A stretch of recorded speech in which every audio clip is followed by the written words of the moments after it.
یکی از چیزهایی که دقت ما رو بیشتر جلب نبود در شهر چنای این در سر هر یک قدم یافتن شربتخانه ها، این جایی که تمامی میوه ها موجودند و شما فرمایش میدهید میوه رو در نزدتان نمیتون شربتش رو تیار میکند و امروز ما همراه همسطح خمون مفتونک خانم در یکی از شربت خانه آمدیم و ما فرمایش دادیم شربت انگور و معلومه باشن شربت لیمو.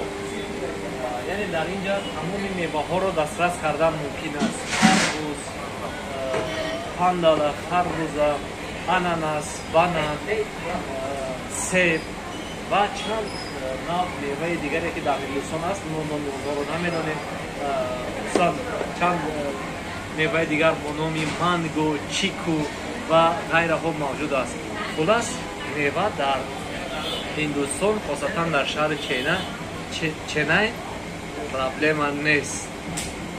مرحمت وقتی که تشریف آورده حتما از شربت های با مزه و با لذت هندوستان بچشید.